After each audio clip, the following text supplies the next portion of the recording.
morning. My name is Fernão Lara Mesquita. I want to thank the organization for this opportunity of learning and sharing experiences with such a brilliant group. I'm part of a family that is breathing journalism for 136 years now. Our newspaper was born when Brazil was still a monarchy. It was made to fight for the end of slavery and for the proclamation of the Republic. And since then, we have been fighting all kinds of governments and dictators. And all the stories I heard this morning here reminded me of some period of the story of Brazil and of the story of my family. My grandfather was arrested 17 times. Our newspaper was expropriated, invaded by military forces, bombed by the left and by the right. Everything happened. Everything we heard here today in some way happened to my family. So I think what I can bring to this meeting is a kind of, you will arrive there, you know, because for us in Brazil, I'm not sure still if my son will be able to live in a full democracy. But I'm almost sure he wouldn't pay the price my grandfather paid. So things go. It's a long and winding road, but you get to an end, you know.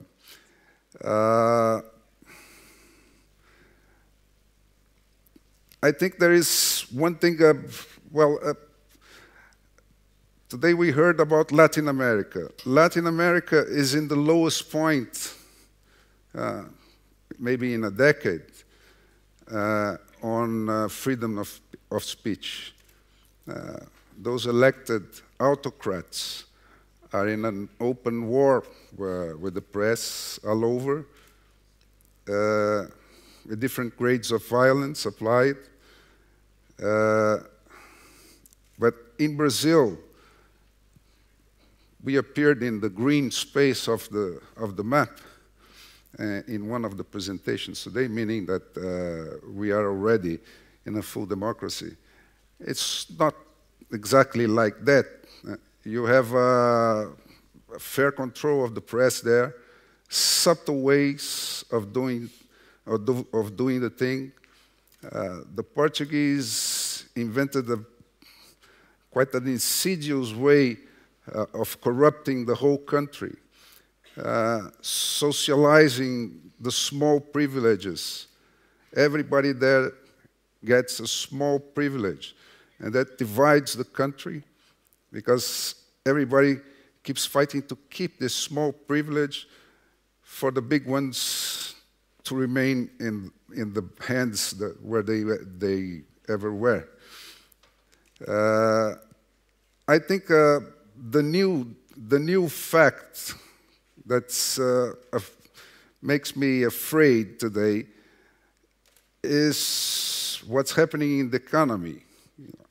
Because of the Chinese state capitalism is forcing the whole world to merge to concentrations of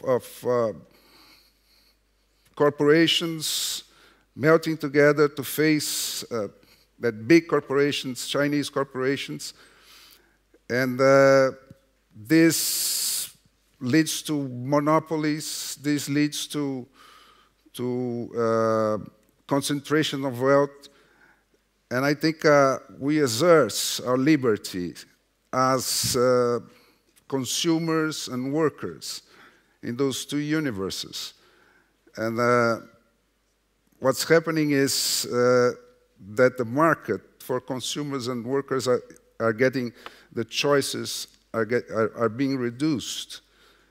And I mean, maybe democracy is more menaced than ever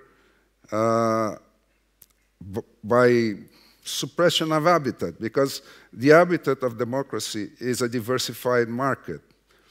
If you can choose, when you face your employer, you are in the hands of one guy. And this is a real menace, a new menace. As for the new technologies, I'm not sure even if they are a tool for freedom like that, because the virtual world is a mathematic fiction, is a mathematic reproduction of the real world. And in this world, the tools of oppression can be mathematically precise also. You know, the ones, everybody who saw what happens in the hunt for bin Laden, this can happen to each one of us. Now, this can be used for evil. So this is another issue I propose for your debate today. Thank you.